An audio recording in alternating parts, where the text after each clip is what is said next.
Hey y'all, happy New Year to everybody. It is Dr. T once again. I wanted to talk to you all about an important topic. I think a lot of people wonder how someone can feel depressed and then end up with suicide. And we often feel like there's a connected to it's because people are embarrassed or it's, overwhelm, shame.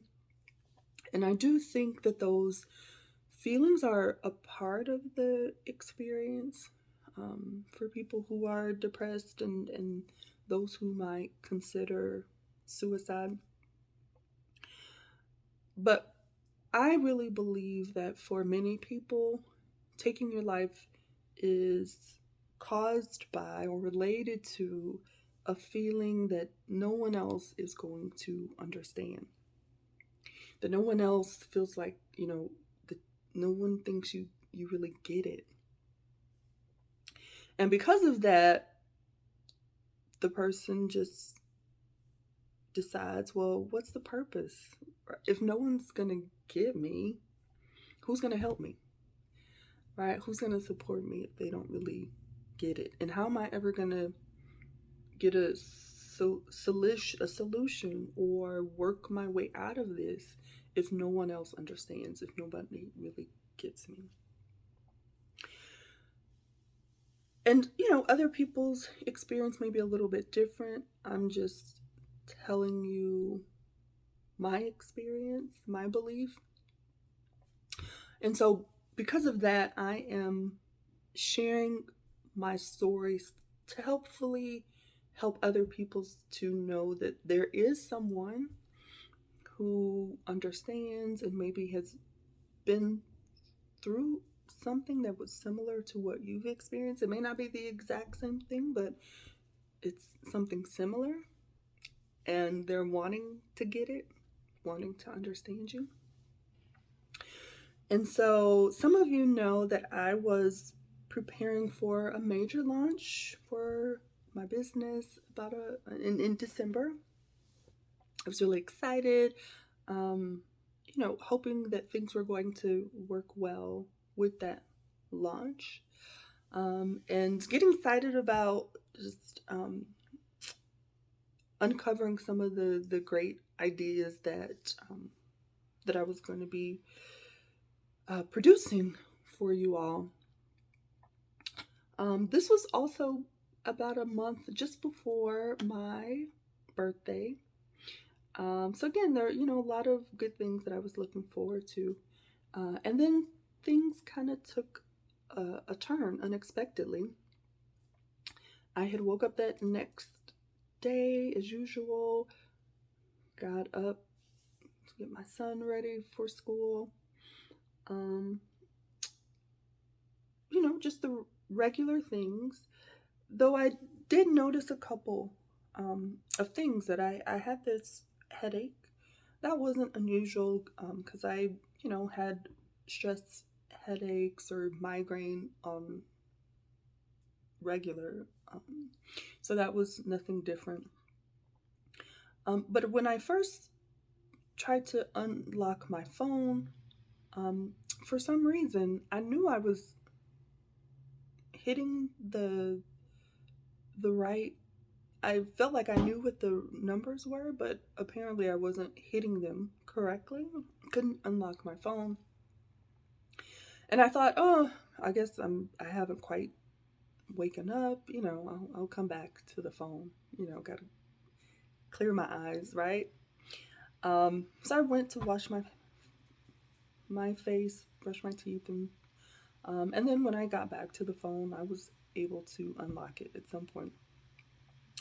I did notice that I felt like there was some pressure on my left eye. And again, I thought, oh, maybe it's just a headache. Maybe I'm just stressed.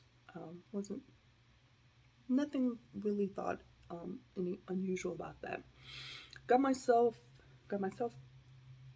together, got myself together, my son together, and got in the car, drove to school.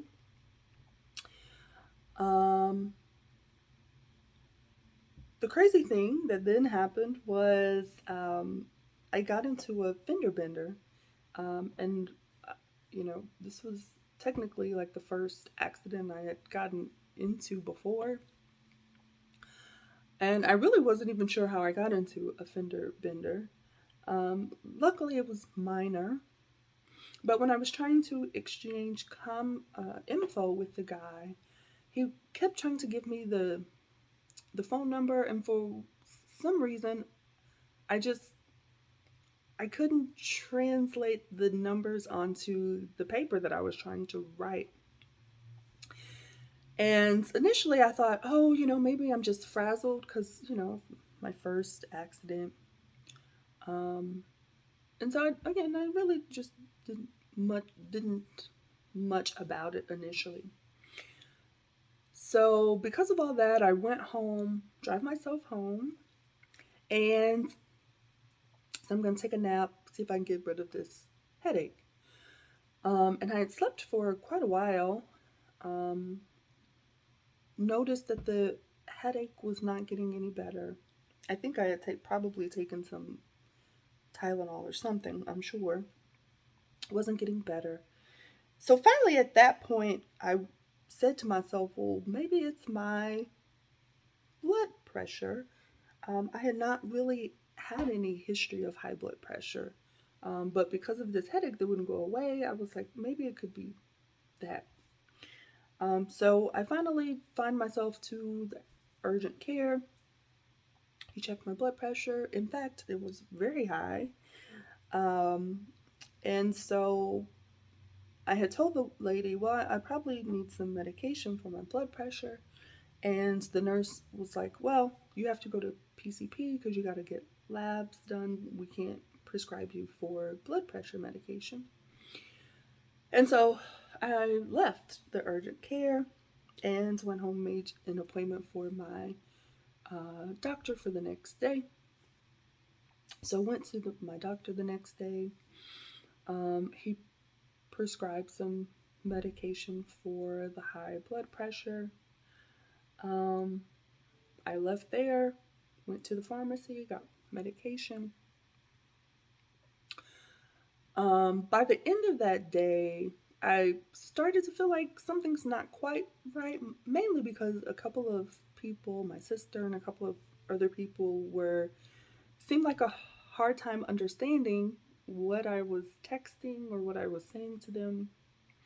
And the couple of times that I had phone conversations, I noticed that it it took a lot of energy, purpose to have a conversation, like to put the to words there.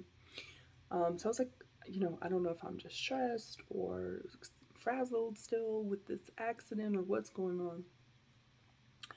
Um, but by the end of the second day, I started to get some concerned about, well, why isn't this headache going away? So I called a dispatch number where they will come out to you, right, within a tech, EMT, or someone. They actually didn't come to me that day. They didn't get back out to me until the next day. When the lady took my blood pressure, said, yeah, it's higher than what you said it usually is, but I'm more concerned about this fact that you're saying you're kind of disoriented. I was like, oh, okay. She said, I think you should go to the ER. And I was like, really? You think so? This whole time, like, for the most part, I felt like I was okay. I thought, oh, I'm fine, just a headache or just, high blood pressure, something I ate or whatever. And so, still not really thinking much is wrong. Went to the ER, and maybe in some way, in denial, because the physician who came to met me, with me made a comment about, I'm sure you're worried that you may have had a stroke.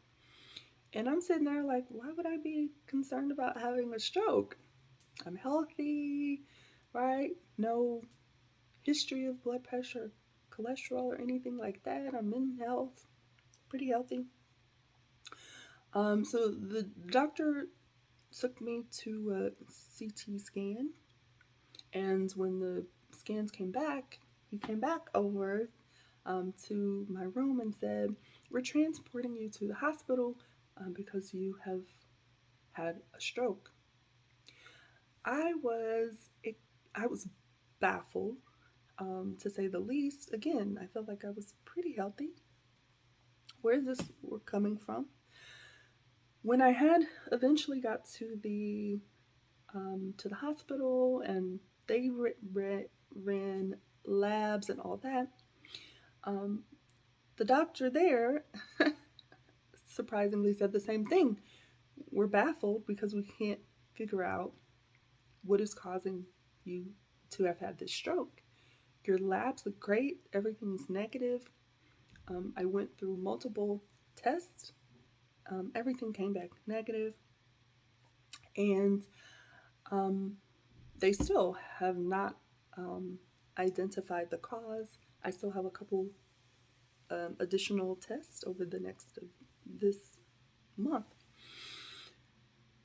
It is possible that it could mainly just be mostly stress, which is still yet to determined. With all of that said, I am thankful to have made it to year 2023, to have made it to my birthday just a couple of a couple of days ago. Um, just celebrating because it could have gone a different way. I where I could not have made it to 2023 would not have made it to my next birthday last Thursday. So I'm very thankful, and you know, the first question most people have ask is, have there been any effects? Yes, there have been some effects. One of the difficult things is, as we can tell, I haven't had any physical disabilities. Um, I don't have facial right effects that a lot of people have with stroke, which kind of makes it difficult because then when people look at me, they don't think anything has happened to me or nothing is different, right? They think I'm still the same, but in fact, I've had some significant cognitive deficits. Aphasia is one of the terms that you can use. I have had, I think maybe I mentioned that I previously had difficulties with numbers, right? Writing the number at the accident, um, difficulty reading, particularly long um, paragraphs or things longer than a paragraph, um, creating sentences and stringing words together. My short term memory has been affected. Um, and so sometimes I will talk slower than I did before. Um, I may forget something that a person has just said to me and ask them to repeat it or ask them to talk slower. So I'm learning to adjust to some of the effects. Even with that, I'm thankful that just from when I was at the hospital, I've noticed some small improvements just in the week or two. So I'm thankful for that as well. Now, with all those effects, I haven't been able to coach or do my counseling or my supervision. Um, Unable to follow through with any of my workshops that I had planned for public speaking. Um, and so that also means that I have been able to, haven't been able to bring in income the way that I uh, typically am plan to do that. And I'm not sure when will able to do those things. So I'm trying to be patient um, with myself, obviously, that it may take some time. And I'm not sure which skills will come and how they will come. And I just am learning to be patient with that. Um, with that, um, in addition to having the stroke, just um, a couple of um, weeks after the stroke, I also received an eviction notice. Um, and in fact, today would have been my eviction note. Um, to be honest, I was very, very angry. And I wanted to go and blast the complex. Um, and I'm glad I didn't do that, and that I gave myself some time to sit and be with that, because then I had to acknowledge that, it's not the fault of my leasing manager. They're just doing their job, right? And the complex is a business. They're there to make money, and so that's what they do.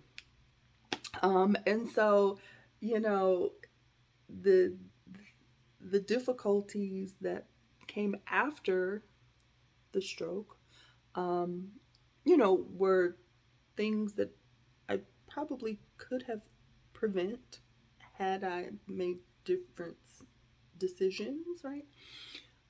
With my business and things of that sort. So, I had to acknowledge the parts of that were things that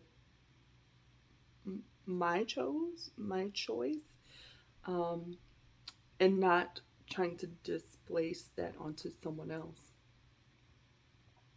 And so now that my fog has lifted some after the stroke, this is what I believe about setbacks, because for me, that's what I have been looking it as, is a setback. Some people call it discouragement. Maybe it's mistakes for some people, or falls, whatever you want to call it. My hope is that you can get to a place where you see that these experiences are not about failure, that it's more so about faith. And even with that, a very timely sermon by Bishop Jakes yesterday. The sermon was "Angels in the Wilderness," and he said something that was so important for me to hear. He said, "Your wilderness isn't necessarily a punishment. Your wilderness may be a preparation." And so I have really been marinating on that. And so I hope you can do the same thing, that going forward, to not think about these experiences as failures in any sort of way. Don't call them failures, right? Because words are important. So instead, I hope you can focus on the journey of your faith. And I say journey of faith because even for me, I'm not great at this, right? And so don't think that, oh, I've got it all figured out, and, that I'm great with this. No, I'm learning to walk this journey with faith. Before this stroke, I really thought I thought I was very faithful. I thought I was humble. I thought a lot of things before that experience. But I've noticed that there's other things that I can continue to learn, and that I can continue to get stronger in my faith, especially if I call this faith and not failure, right? If I focus on the journey of faith as opposed to think of it as a failure. So for those of you who have had any of these experiences that I've mentioned, if you've dealt with an eviction, I'd love to hear from you in the comments. Tell us how you came over that challenge, right? How did you pull yourself out of it? If you're a woman of color who's, particularly if you're younger than 50, and you've been affected by stroke, I want to hear from you, because I think it's important for medical professionals to find out more about stroke symptoms, and what that looks like for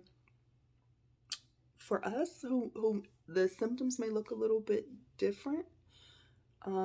For a stroke, a heart attack, whether you have a challenge with lupus, for depression, I want to hear from you.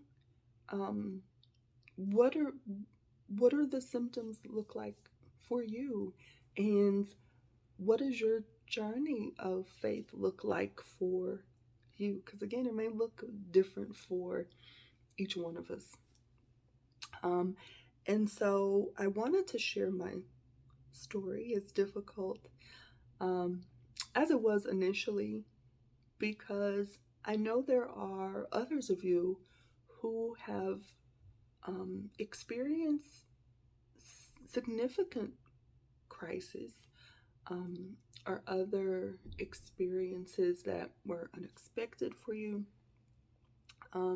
that have caused a setback for you, and you may feel like nobody really understands your what your recovery looks like for you, and the things that you have to go, not just the physical, but the things that you have to do mentally, emotionally within yourself to help you get over that. You may feel like someone understands, someone does, someone has a similar experience and understands as much as they can, and they get it, and they want to be there to support you, and to help you to pull yourself out of that. So remember that this is all about faith, and it's not necessarily a punishment for you at all. So let me hear from you in the comments, what connected for you in the video, and what has helped you to just put one step in the first in this one step in front of the other, to help you, from day to day. I'd love to hear from y'all. Hopefully we will see each other again soon, in the comments or on one of our platforms. Make it the best day that you can. It may not look the same way that it looked before, but I hope that you will do what you can to make it the best day for you. All right, until we see again. Bye.